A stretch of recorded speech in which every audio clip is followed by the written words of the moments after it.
There's a contradiction at the heart of the gospel according to Luke. It's about what Jesus came to accomplish. This is an opportune time for us to explore this contradiction. We just spent several weeks with John's gospel. Now we're in a long stretch of Luke that will continue through the end of November. Luke's gospel starts off with the Magnificat, the Song of Mary. The Magnificat is a sweeping vision of a transformed world. God has done great things for a nobody girl from a no-name town by choosing her to be the mother of Jesus, and all generations will call her blessed.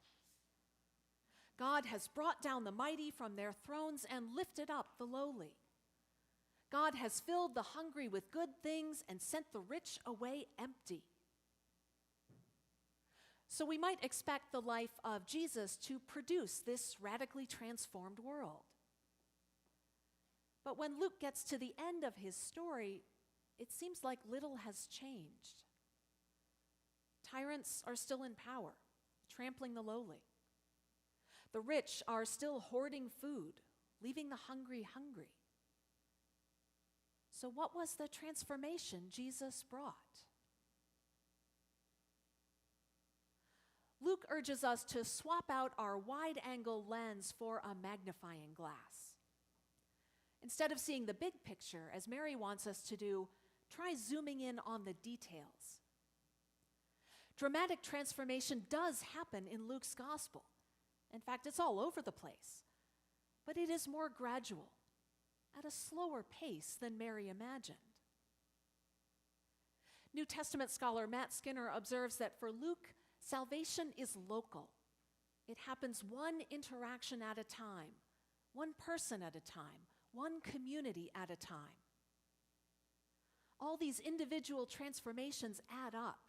It's like Jesus drops a rock into a pond and the waves ripple outward until the whole surface of the water is in motion. It's not as immediate as Mary wanted, yet interaction by interaction, person by person, community by community, the whole world is transformed. Jesus and his disciples have made an overnight crossing of the Sea of Galilee. They've sailed from the northern shore of the lake on the Jewish side to the southeastern corner on the Gentile side to the land of the Gerasenes. As Jesus steps from the boat onto shore, he meets a man who has demons. We can go down a rabbit hole here and ask, well, did he really have demons? Was he mentally ill? Do demons exist? You might have heard me say that the text of the gospel cannot answer the question of whether it really happened that way. And we'll get stuck if we focus on that. The text can answer a different question. What does it mean? And the meaning I hear is that this man is in a bad way. He's naked, has been for years, and he lives in the tombs. Luke uses the passive voice to say that this man was kept under guard and bound with chains and shackles. He did not do that to himself. Someone has chained him up. The demons have bound up his mind and spirit. Other people, his neighbors, his family, have bound up his body. For all that, he doesn't seem to be hurting anyone. When he does break free, the demon drives him into the wilderness away from others. This man has lost all sense of himself. His community has cut him off. Of course he lives in the tombs. He might as well be already dead. Something in this man recognizes Jesus and calls out. Maybe it's the demon. Maybe it's the final shred of this man's real self. It's almost as though they're arguing it out. The man's voice shouts as loud as he can, "What have you to do with me, Jesus, Son of the Most High God? I beg you, do not torment me." Jesus asks, "What is your name?" And the man doesn't say Joe or Sam, but Legion, the word for a Roman army unit of 4,000 to 6,000 troops. The Greek words Luke uses to describe the man's situation are the same words he uses for armies meeting in battle: arrest and trial, imprisonment. This man is living under a brutal occupying force. And Jesus sets him free. Jesus releases him from the power that holds him captive. Jesus draws the demons out of the man and throws them into a nearby herd of pigs, who promptly stampede into the lake and drown. This man, who might as well be already dead, has been brought back to life. The man rejoices. Wouldn't you if you'd just been set free and brought back to life? But no one else around him does.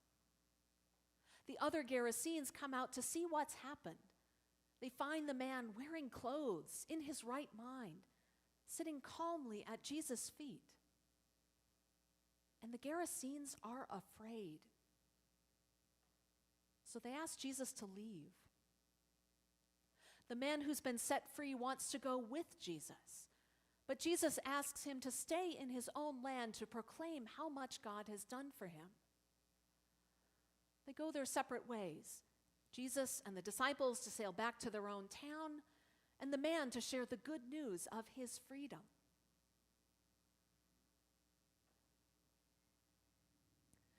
The reaction of the Gerasenes always surprises me. Maybe you too. Back in his own region, when Jesus heals people, everyone responds with joy, adulation even. Huge crowds of Jewish people follow Jesus wherever he goes, hoping for the transformation he brings.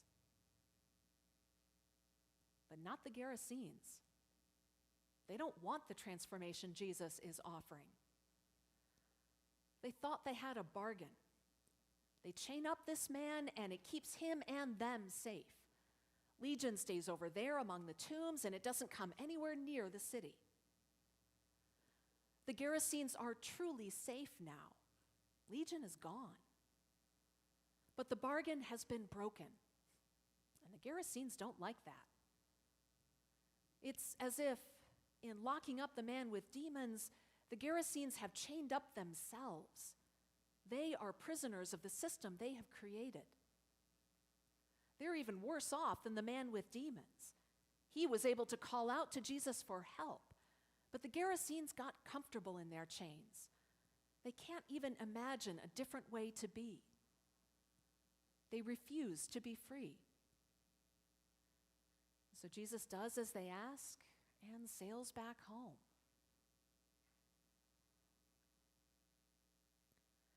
This does not mean that salvation has passed by the Gerasenes. Because the great gift of salvation happening one interaction at a time, one person at a time, one community at a time, is that salvation keeps happening. You miss Jesus this time, he will come to you again, offering you freedom, peace, wholeness. And salvation doesn't stay in the past. It's available for every generation. The first followers of Jesus encountered him again and again, long after he was no longer physically present on the earth. They came to understand that he couldn't die, that Jesus' loving, liberating, life-giving presence would continue to appear in places Jesus had never been, for people Jesus had never met. Jesus was and is still setting people free from whatever chains are holding them. And everywhere people are in captivity, in every age, Jesus comes to them to set them free. He came to enslaved people in Galveston, Texas, 157 years ago to tell them the Civil War was over and they were free. And the Union Army was coming to make sure no one put them in chains ever again. He came to a gay bar in Greenwich Village, New York, 53 years ago to tell LGBTQ people that they belonged to him in baptism, and he was proud of them. And they could be proud of themselves too. And Jesus comes to us in this place and time. Whatever is holding us captive, whether it's addiction or shame, racism, injustice, homophobia, fear, transphobia, Jesus comes to us to set us free, one person at a time, one community at a time, until eventually the whole world is transformed.